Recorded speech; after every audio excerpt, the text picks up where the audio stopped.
Today's episode of Burnt Out is brought to you by Code Green, keeping a first responder's well-being our priority. Turning Point Madison County, a 24/7 call helpline that assists people in life-altering situations with a primary focus on addictions and mental illnesses.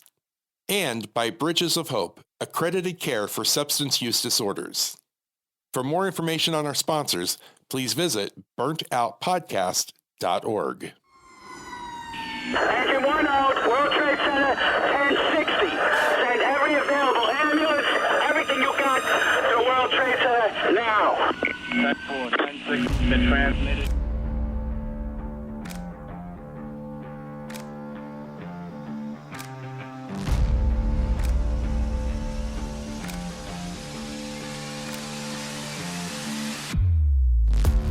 Welcome to Burnt Out.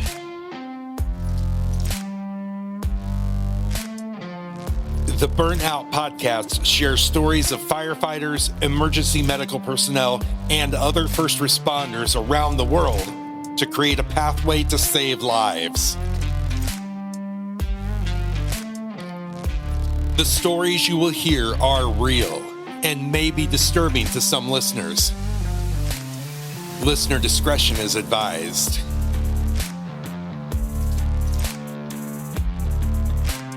And now I'd like to introduce you to your host to Burnout, a 33-year retired veteran of the fire department, Skip O.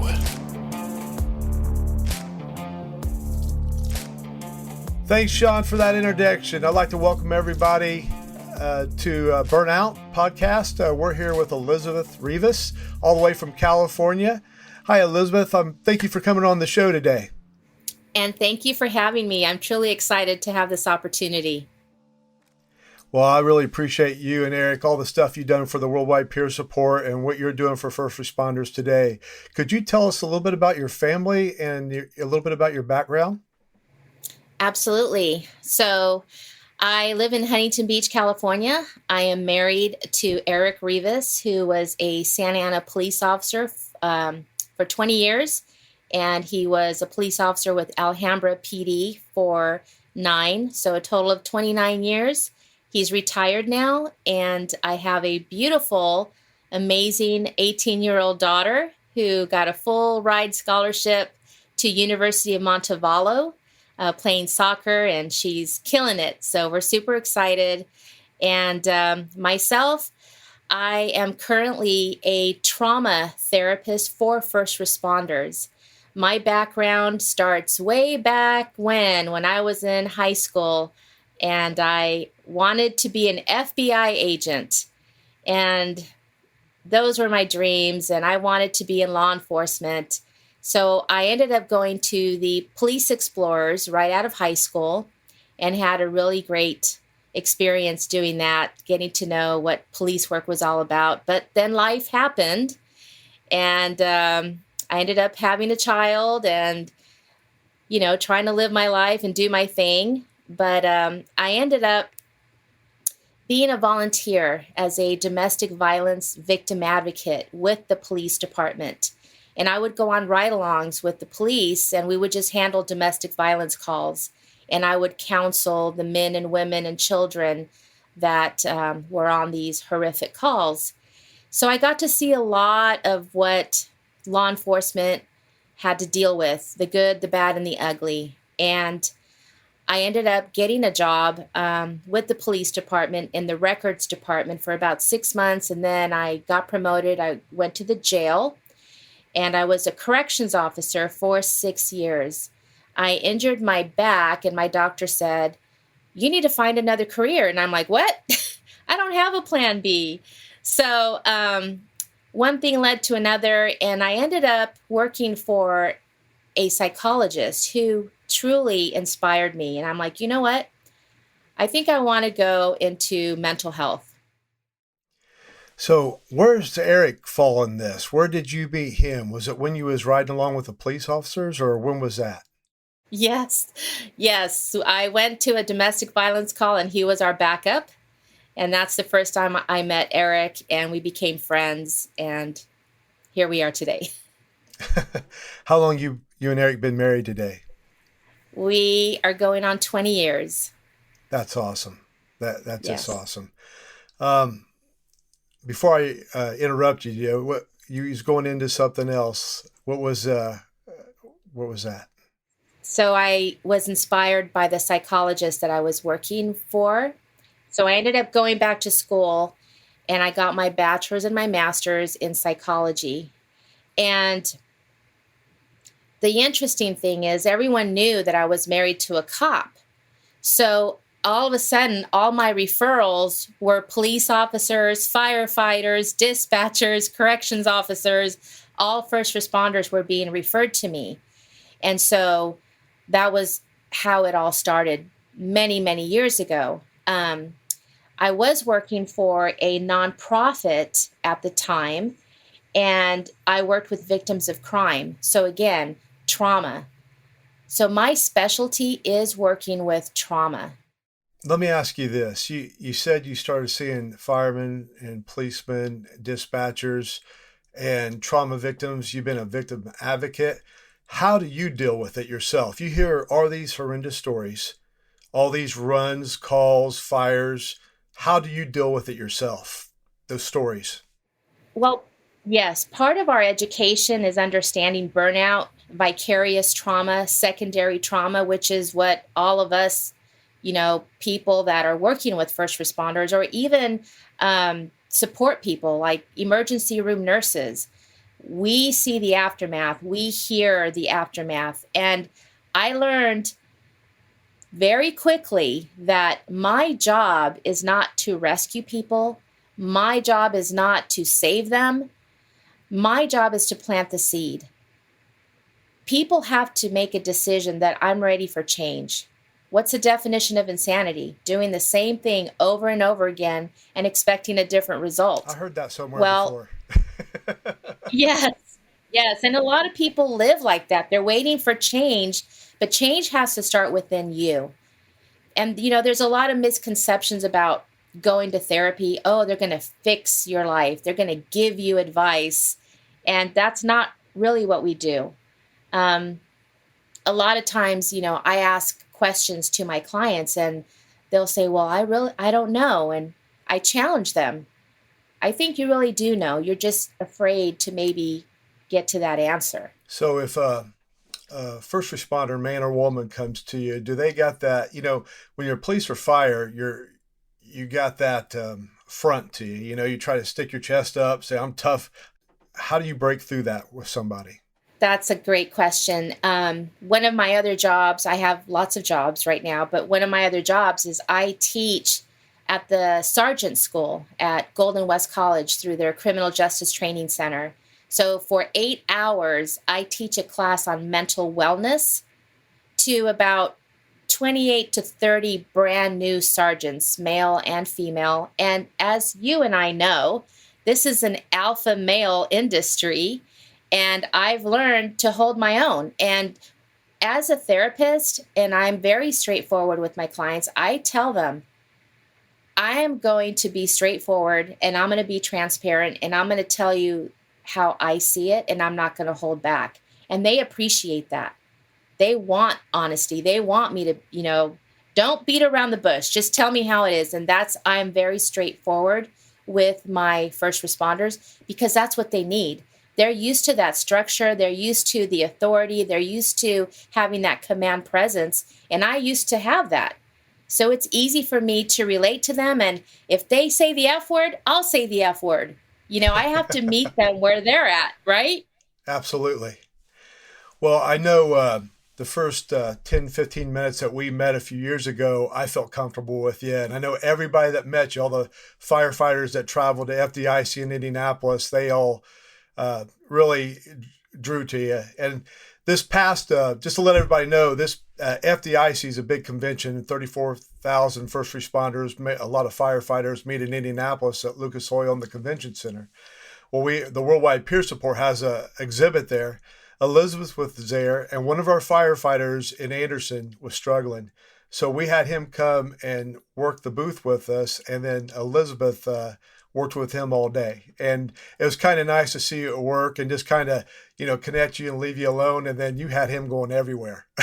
So um, we really appreciate what you do, especially, it's a thankless job, just like a dispatcher's or some other jobs, but what you do, you come in to a wreckage of a house that would be up between our ears, and then you help us straighten it out.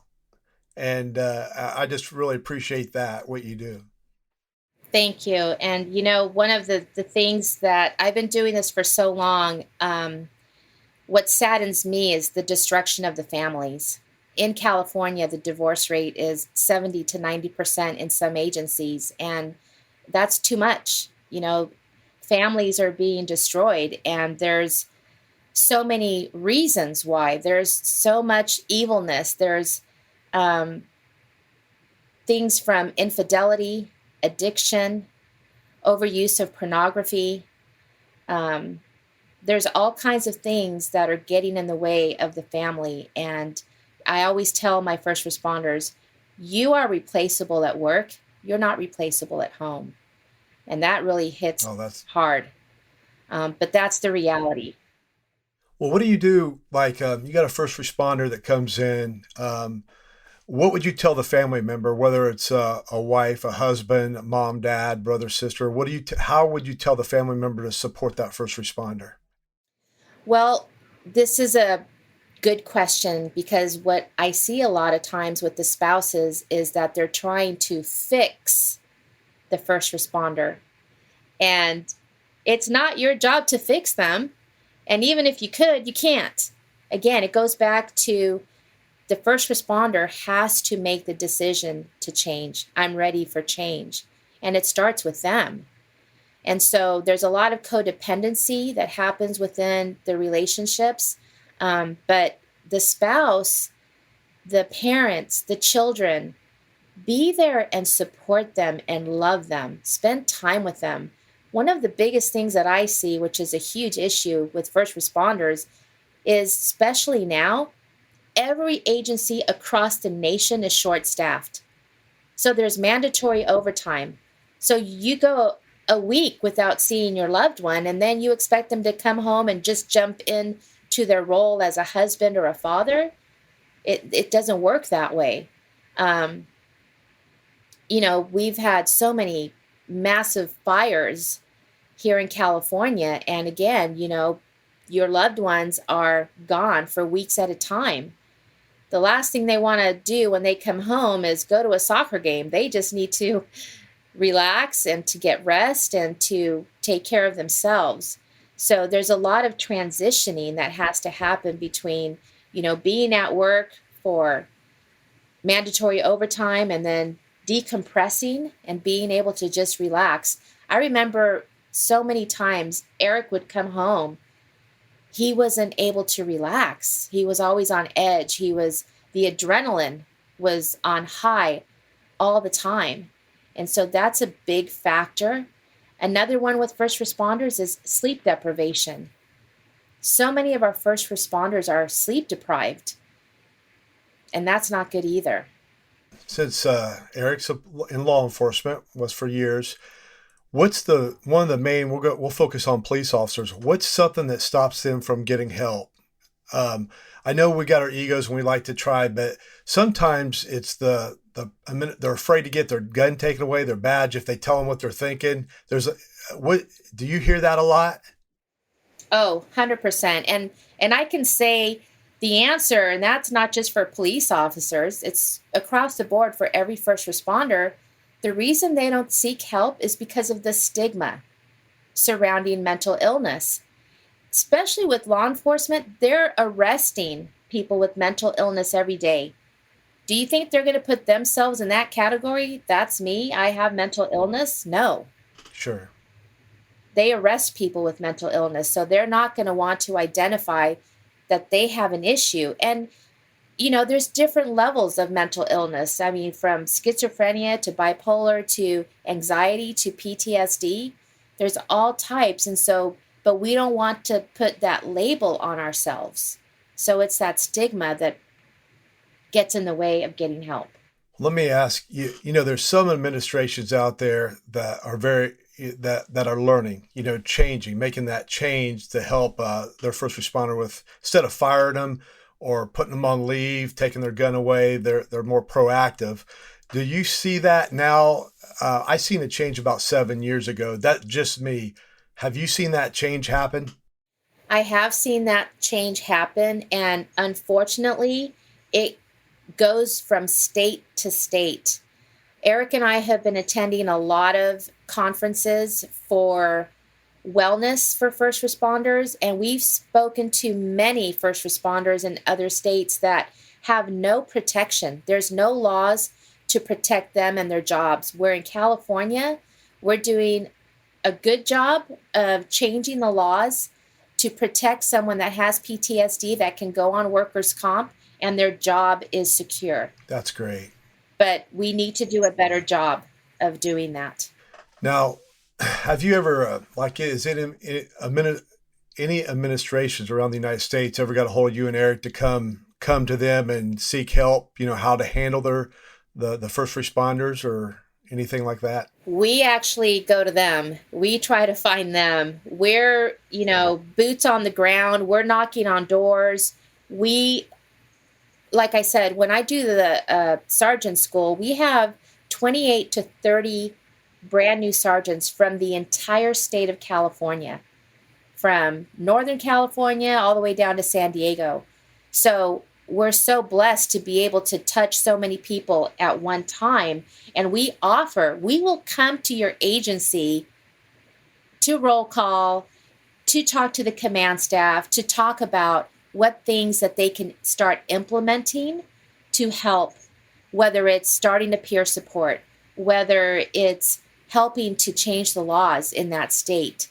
We want to be able to reach as many people, as many departments, as many peer support as we can, because it's so invaluable and we need to do a better job.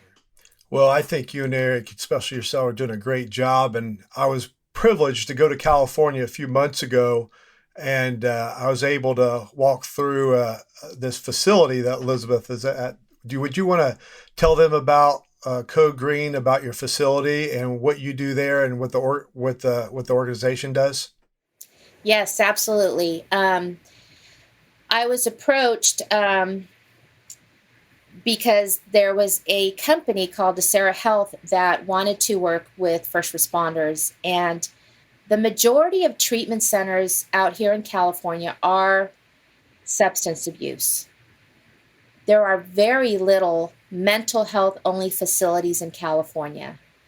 So we're at the cutting edge of being able to offer mental health only facility residential for first responders.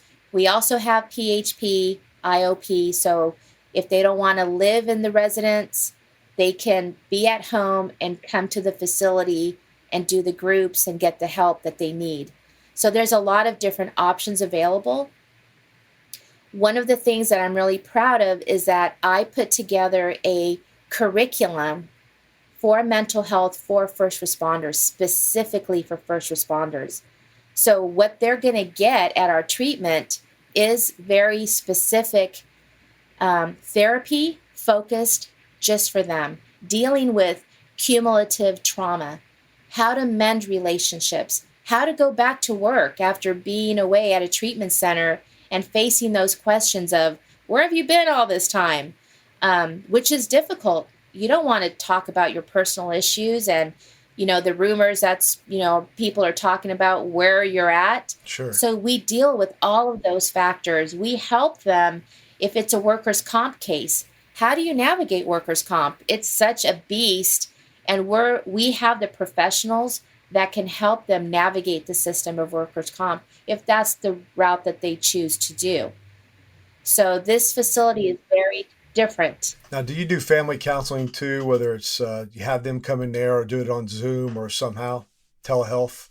100%. If you're excluding the family, you're doing a disservice. You have to include the family. And one of the things that I'm trying to do with Code Green is to have a retreat for the spouses and the children because as you know, you don't leave your partner behind. And this is a great example where you're not going to leave your partner behind. We have to include the family. We have to give them the best treatment as well and know that they are being supported all the way around. That's great. You might have said it earlier, but what's the name of the facility itself? It's a Sarah Health, but the first responder program is called Code Green. That's cool. And if you want to know more about Code Green, you can go to our website, burnoutpodcast.org, and click on the logo, and that will take you straight to the website of Code Green. Well, Elizabeth, what's like if somebody, I know you said it's strictly mental health at Code Green. Is there another facility you guys use for addictions if somebody needed help for that? There's so many different ones in California. There's some out of state. What I would do, again, is depending, are they a firefighter? Are they a first responder, law enforcement?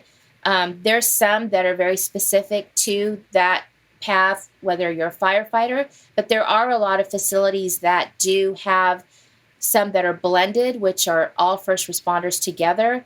There's too many to say. And I'm sure that you have, a collection of resources that you utilize.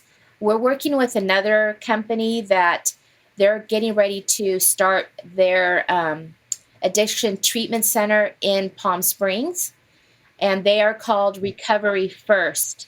They're waiting for the license, and we're going to be working with them as well, again, to implement culturally competent staff and to have a curriculum specifically for first responders.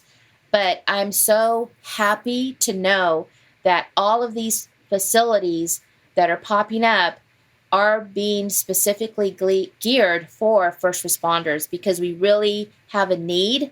We just don't have enough of them. I've had many calls where there's a waiting list. They're full.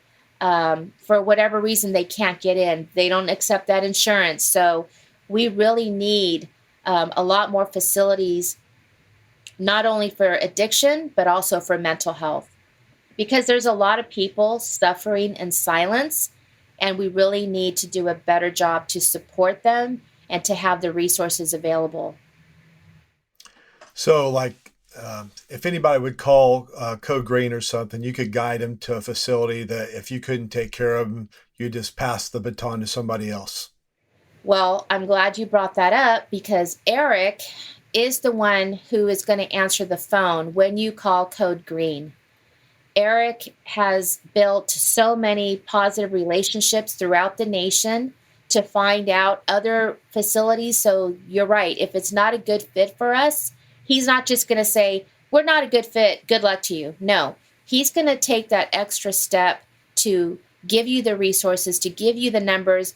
I've even heard him call other facilities to make sure that they do have a bed available or that they are a better fit. And then he connects the person who's calling with that other facility.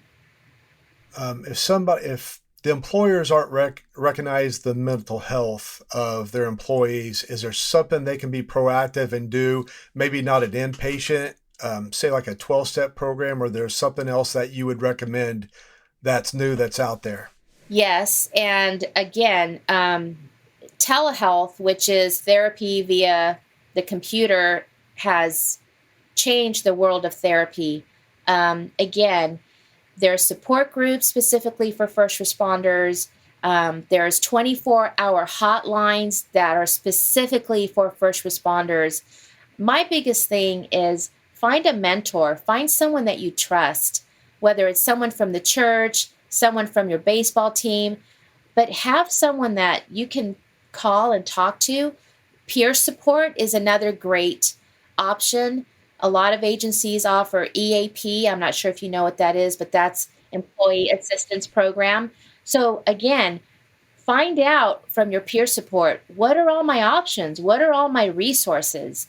And, calling the different facilities, they should also have a lot of different resources that they can be providing. It isn't just one. We're a family, we're a team, and we have to help one another. I know I've worked with some agencies that they're very protective and they don't want to work with other agencies, and that's not okay. It doesn't matter. There's plenty of people to go around for everybody, and we have to stop that mentality and work together. It's not about us. It's about the first responder and getting them the best quality treatment that is available out there. One of the things that I'm super proud of is I created a training. Anybody who is hired at Acera Health, whether they're going to work with the first responders or not, they have to go through my training, which is for cultural competence, where they learn how to understand working with the first responder, because it's not the same. Sure. I think that's great. I know, some therapists will come freshly out of school and not know what's going on, but that's a very good tool to let them know who we are. Now, is there one thing I wanted to ask? I know we talk about firemen, police, and some dispatchers, but is there any other first responder, military too, that you think that's kind of getting left out of the picture that we're not recognizing sometimes? That we go, oh yeah, we got to remember them too. Well, your EMTs, corrections officers. Corrections officers have a very high suicide rate. Your ER nurses, anybody in the ER department, and they're changing the classifications now for first responders. Dispatchers, they are left behind. We need to do a better job of getting our dispatchers the help that they really, really need. That is a thankless job, and we have to remember everybody's important. Everybody has a part in helping the community. So yes, it's our border patrol. Oh, absolutely. Our DA investigators. Yeah, I mean, there's so many people out there that are fighting for us, fighting for our rights. Yes, our military. I mean, we have to do a better job of creating that space for them to feel safe, where they can come and get the help and not fear retaliation or fear that they're going to lose their job. So that's why I'm so passionate about what I do.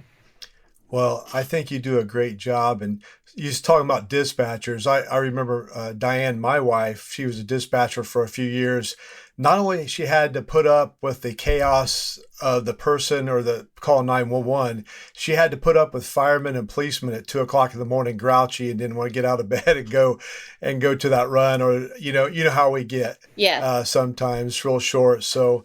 And then they have the thing where they don't know what happened after the code, after the shooting, when everything goes dark. The policemen and the firefighters can go talk about, but the dispatchers, they're still wondering what happened to the scene, if it got taken care of or not. Yes, I actually worked in dispatch. After I injured my back in the jail, my doctor said, well, let's see if we can find another position for you within the department. And I went to dispatch, and I worked there for 6 months. But I went from 12-hour shifts to 10-hour shifts, so it was still too much for my back.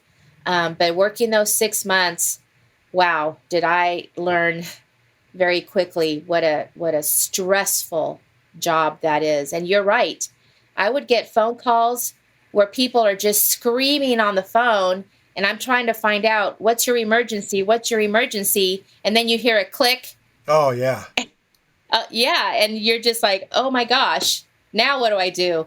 But one thing that Eric, when he was a sergeant, he would teach his team, after the call is code 4, call dispatch, let them know that everything's fine, and, let them know what the outcome was, because they're still thinking that, it's still 911, and, but so yeah, being proactive and just giving them a call and saying, hey, this is what happened and this is the outcome, that takes 15 seconds. So yeah, I remember those days.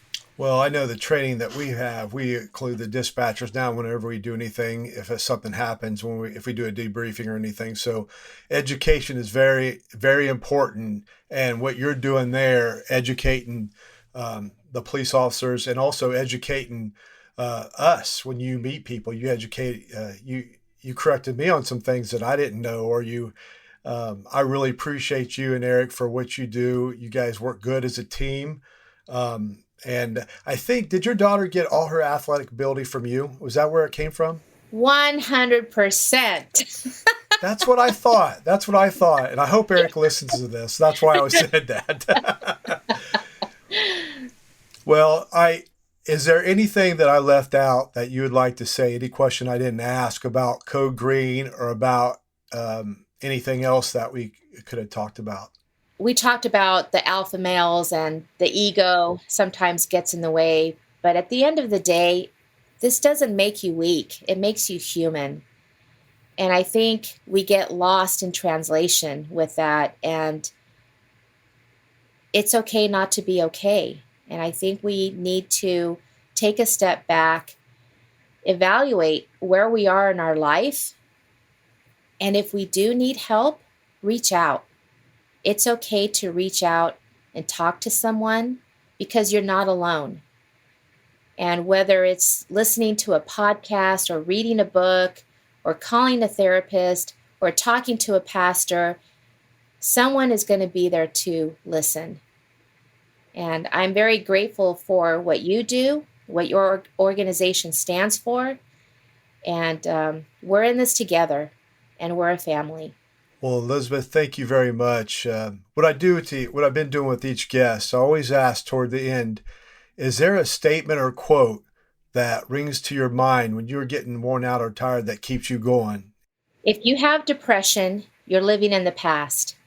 If you have anxiety, you're living in the future. But if you have peace, you're living in the present. That's great. That is awesome. Well, Elizabeth, thank you again for being on here and for what you do. Thank you. And I'd like to, anybody that's listening, they want help, go to our website, burnoutpodcast.org, click on Code Green, and you'll get information. You can get a hold of them that way and talk to Eric. If you need help or information, call that phone number, or you can get on the Worldwide Peer Support and get a hold of us, and we can lead you back to Elizabeth and Eric. I'd like to thank everybody for listening in, and if you need anything for us, you can go to worldwidepeersupport.org. We have 3 support meetings a week, Tuesdays, Thursdays, and Sundays, 8 p.m. Eastern. For now, go home, shut your radio off, and get some sleep.